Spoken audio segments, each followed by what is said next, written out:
Okay, more artifacts, and we have a lot to go, so there's going to be a lot of these 30-minute clips with the artifacts.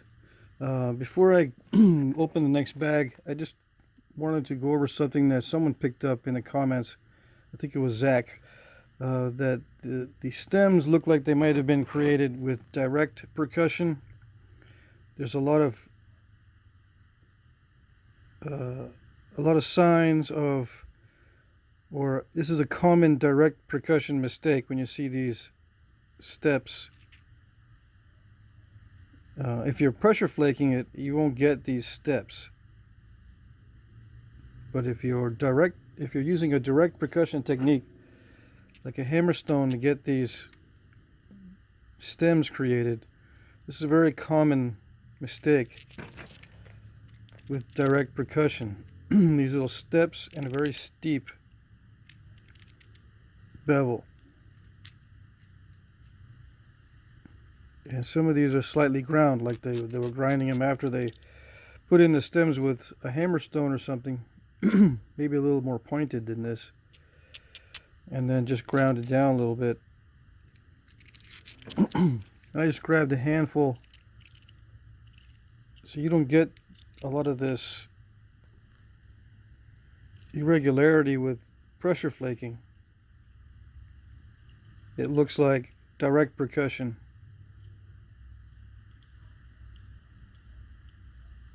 To create the stems.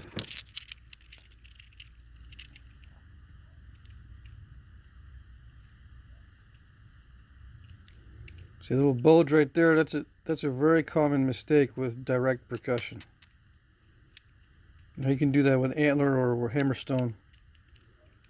On the bottom or the base, there are what appears to be little pressure flakes. But on the sides of the stem, it looks like a pressure flaker was not used.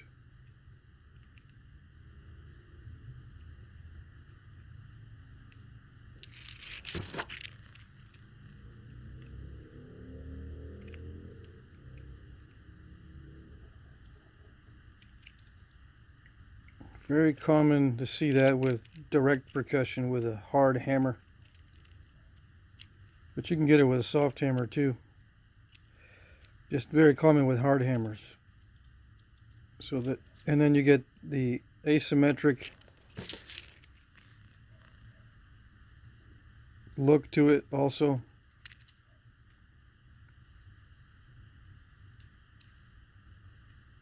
Because it's very hard to get a symmetric effect with direct percussion. And the fact that they hit downward like this and then flipped it over and hit downward again, another sign that it's direct percussion.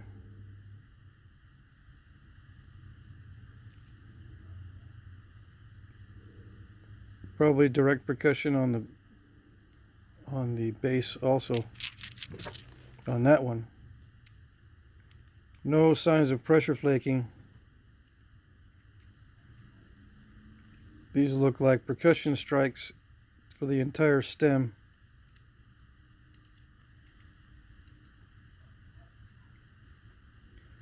And maybe even to resharpen this is a direct percussion, no pressure. Alright, so I'll move on to the next bag.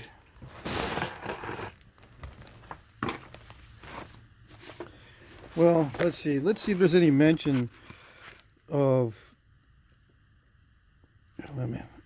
direct percussion on the Nolan points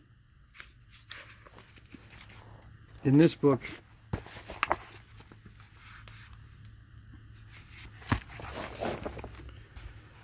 The elongated point with tapered shoulders, the lateral edges are convex or recurved. Distinctive attribute is form of steep alternate beveling on the rectangular stem edges. Specimens can be massive and extremely well made. Yeah, no mention of direct percussion being used on these. And rectangular stem edges, I don't know what that means. Because to me they're semicircular edges in most cases.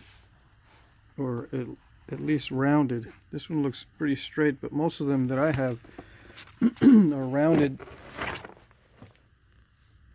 and not rectangular.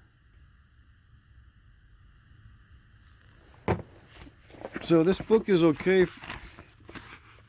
In most respects, it's fine, but you know, the most benefit that I get from this book is the illustrations, because they are full size. They're actual size. The descriptions have a lot to be desired. Okay. All right, let's get into the further discussion of more artifacts. Some of these are labeled, and if I haven't mentioned this already, all of these are from the same site. Okay, all of these. These two buckets, these two 5-gallon buckets, are all from the same site. And there is a variety of cherts here, so they obviously scouted far and wide for the cherts, and either camped in the areas where these cherts existed and brought back their tools from the times that they were at these other camps, using stones from those camps, or they imported stone into where they were camped, or both, or some combination. These, I don't know, marshals, I guess. I've already shown these. Okay. I think I've shown that. Yeah. And as long as I don't handle these roughly, as long as I handle these delicately, it's okay to keep them in the bags like this.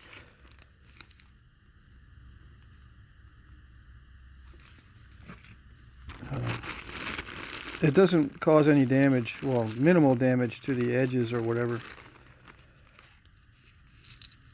It's not going to detract from analyzing them. Although I will bag these up.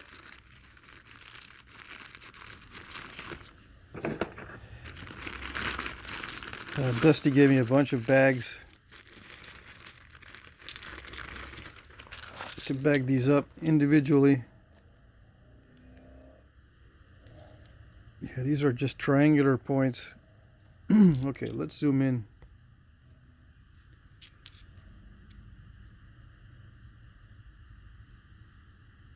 Percussion, maybe pressure work as well.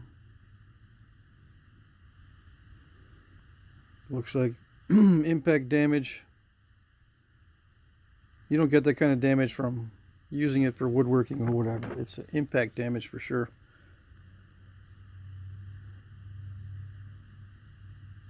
This one may have been modified, but I think, I don't know. It looks like some sort of accidental break, and it may have been modified to be a graver, but I don't know. I don't feel much smoothness on the tip there. So it looks like impact.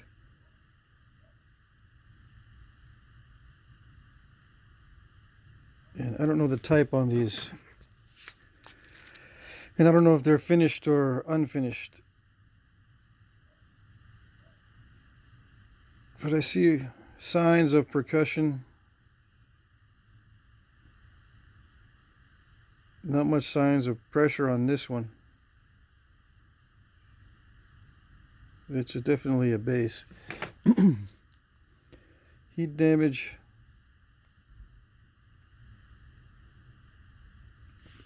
Percussion. Preforms. Some more. I can't tell if it's heat damage or what.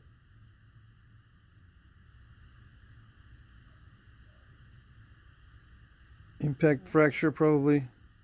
Hafted on this side where my thumb is, with impact damage on the top. That's what I'm thinking. There's various looks to impact damage. Some of it is just a clean snap, which is considered impact damage, but these burinated areas are pretty common with impacts when you see a side taken off and you see this burinated effect. It looks like these edges were developed with percussion.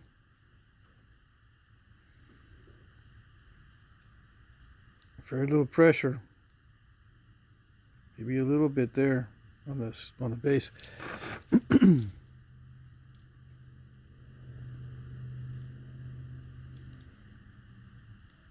Very odd breaks on this one.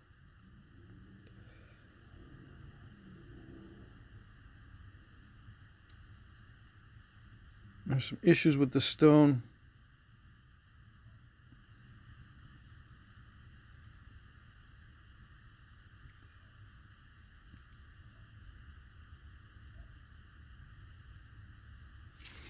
I don't know if it's heat damage or impact damage or what.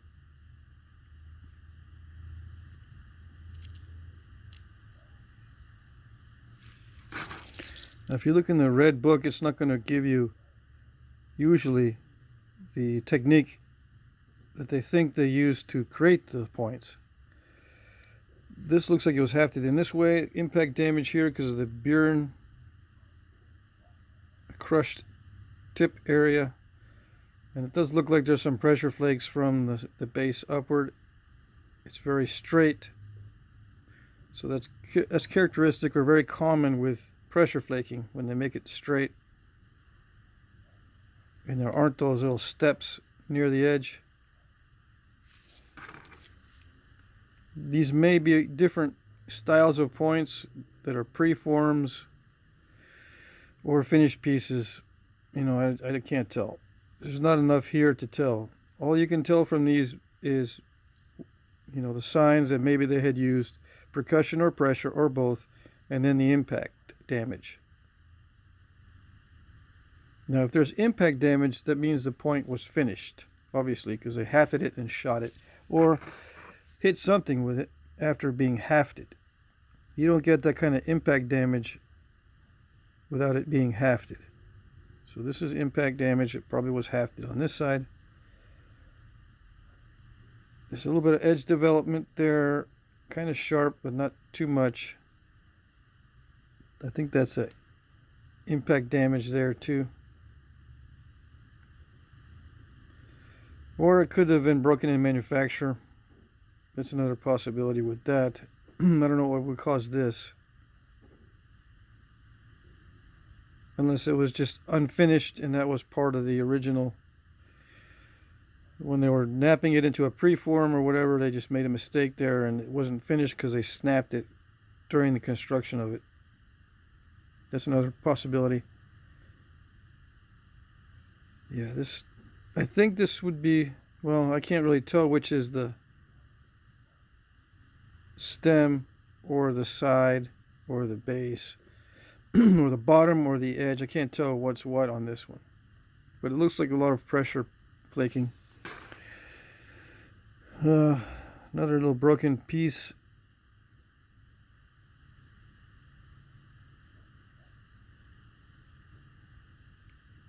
Probably impact damage, so it was hafted.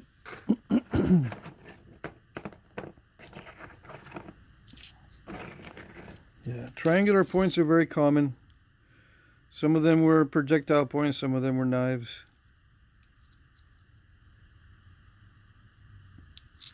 Some of this material is excellent material, and yet the flaking is crude. You know, so I say that the material itself does not dictate the design. Now, does that also apply for the discussions of extremely well-made points made from very bad material? Yes, that applies. Just because it's bad material doesn't mean you can't make something nice out of it. You know, the bad material isn't going to yield always bad looking points. You can make nice points out of bad material. I don't think I've said that you can't. What I think I've said is that I can't. Or I find it much easier and much more economical in terms of saving material if I heat treat bad stone. But in many of my videos, I've tried to make good looking points from bad stone, and it is possible. So it is, my assumption that the quality of the stone does not dictate design is compatible with the idea that you can make nice, really good points out of really bad stone. All right, it is compatible with that, but there are limits. One thing to keep in mind is there are limits to some of the bad stone. Some of the bad stone you just can't do anything with, and if you can, it's not going to be like very nice, thin, and regular and large with long, nice white flakes. Bad stone has a tendency to cause a lot of step fractures and etc., etc. Anyway, this one looks like it has some heat damage, yeah. But I was just admiring the thinness and the delicateness and the sharpness of this. It's still sharp. So I don't know if it was broken by the heat or broken and then heat damaged after it was broken, but I like that point. This one I like also. It does look like it has some pressure flaking, deliberate pressure flaking here, flipped, same thing on this side, so you have like that beveling going on.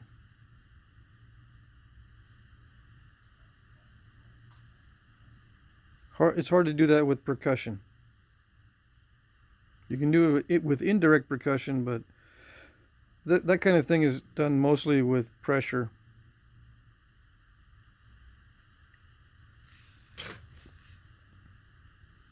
Okay, this is the obvious base here, the concavity, because the sides are very rarely that concave. So that's the base. Hafted here. The break could be impact damage or just other use damage or broken in construction.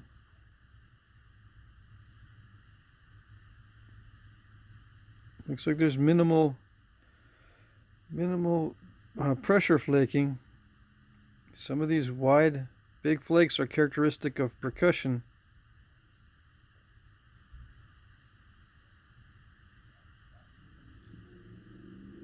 And then just pressure touch-up. I get these flakes with indirect percussion. I don't know if indirect percussion was used on these. Nobody knows. But it's a good argument for indirect percussion. And obviously some pressure, and this edge is still sharp. It's very sharp here. There's a little bit of a dull spot there.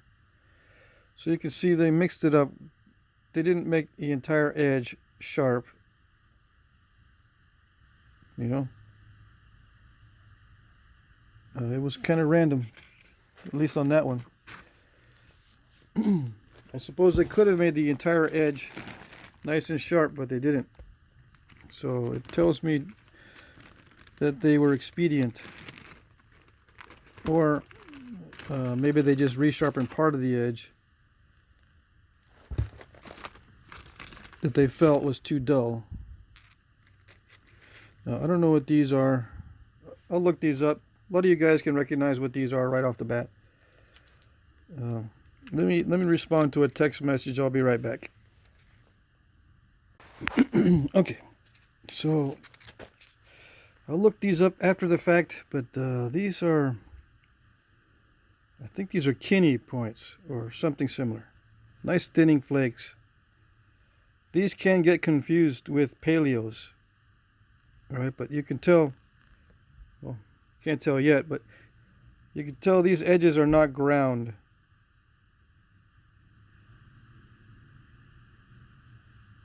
Okay, and this is not a peternalis stem because we have most of the blade still here. And some of you guys will know that some of the telltale signs of how this was sharpened. It has minute serrations on it. Those are done with pressure. I don't think there's any other way to do those. other than if you are very good maybe with a hammerstone, or not a hammerstone, but a stone pressure flaker. You can create those with a stone pressure flaker, but it's pressure. And some of the flakes travel, so it it looks like soft pressure rather than putting in the serrations and stuff with a stone pressure flaker. You can do it with a stone pressure flaker. You have a little bit of a bevel this way and down this way, down that way, and up this way.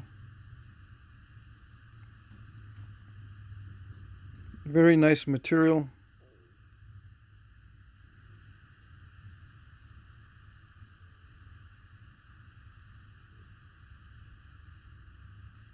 Minimal retouch on the stem.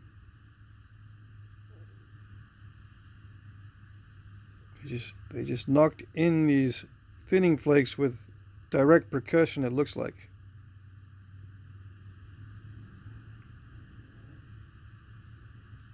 Pressure retouch on the edges. And when you have pressure retouch, you can get some nice symmetry.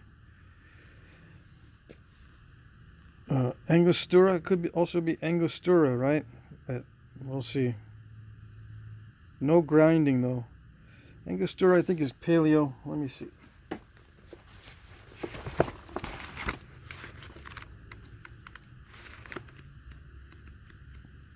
I don't know if it's paleo or transitional paleo.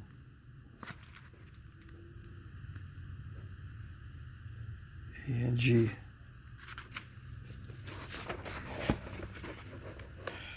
Okay, these are called agate basin outside of Texas. These stems are really narrow, so it's probably not Angostura. It's a late Paleo Indian. Okay, now I won't look all these up. Anyway, let me just show these quickly.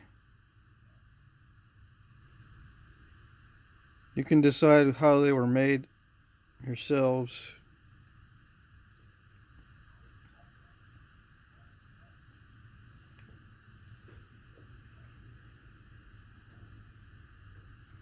These are not symmetrical in thickness. The edge is wavy. This is obviously a tag from a collection or something.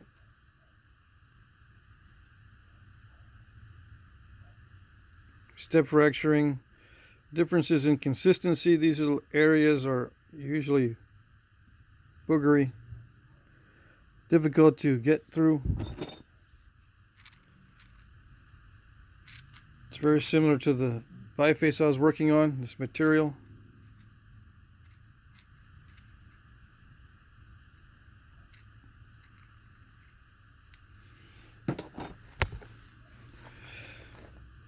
So it's not an easy material to work.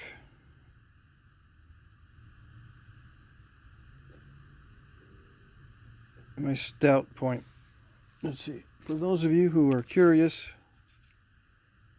it's about 31 millimeters by 10. There are artifacts out there 3-to-1. So if you don't feel bad if you have 3-to-1 average.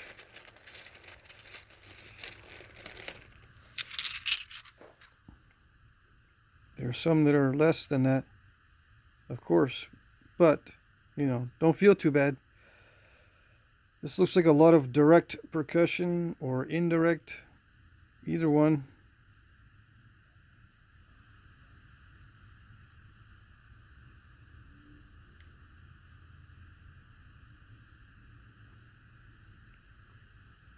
Lots of little dull spots. I don't know if that's a completed point or broken in manufacture. Some of these with the clean snaps are difficult to tell what happened. Could be impact, could be manufacturing damage, it could be just general oops damage, where you knock the tip off just by normal handling. You're out in the field and you turn around real quick, you hit the tip on a tree and it'll pop the tip right off. Bink. So that happens. This one looks like it's broken in manufacture because the edge is not finished. There's no way they would, let this thick area go. It's just too thick. Still a little bit of cortex. Excellent material, except for little pockets of concrete. But the rest of it here is nice. It does look raw. Well, it feels raw. The edges are still nice and prickly. Heat damage on this one. It looks like a finished piece. This one is not, does not look finished at all. Very difficult material. It reminds me of this stuff. This stuff here came off of this nodule. Very difficult to work. This stuff is what I call, or what a lot of people call, bull gravel. Usually needs a lot of heat, or not a lot, but some people cook it for long periods of time just to make sure it gets through every single area. But yeah, not easy to work. So not easy to work this material. If this piece is raw, you had a hard time with it.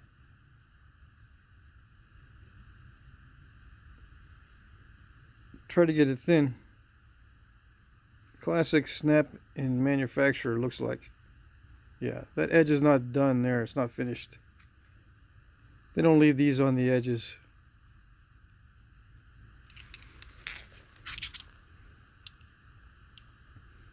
Little serrations. It's a good indication that it's a finished point. There is no grinding at all down here. Anywhere. It's all sharp.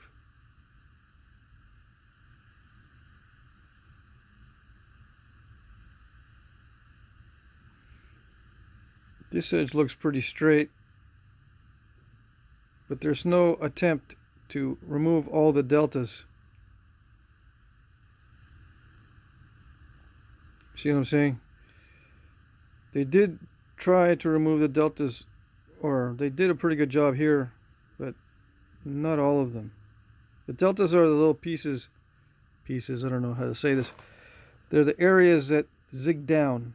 The ones that zig downward are the deltas. The zigzags, right? Zigzag. The ones that zig or zag downward, these little protrusions downward, those are called deltas. They're all over the place on this.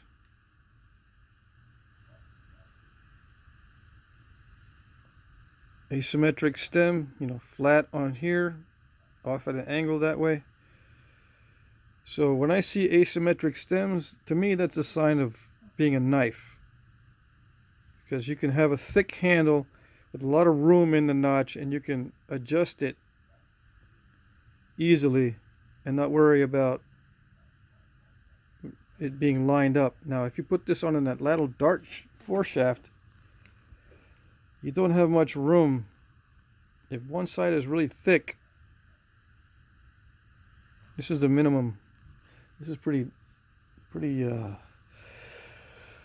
it's pretty narrow in diameter. Let's see.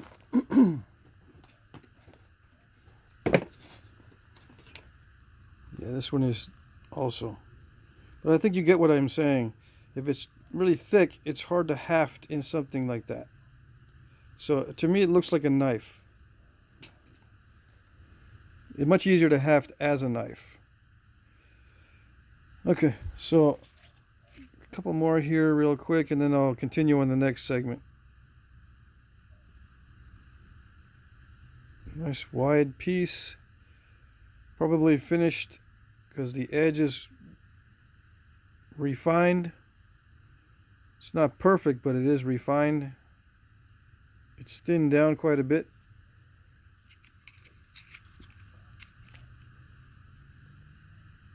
.42 by like 8. 5:1. So 5:1 is reasonable with percussion. And again, it looks very similar to this stuff. But this one's a little more consistent, perhaps, than this one.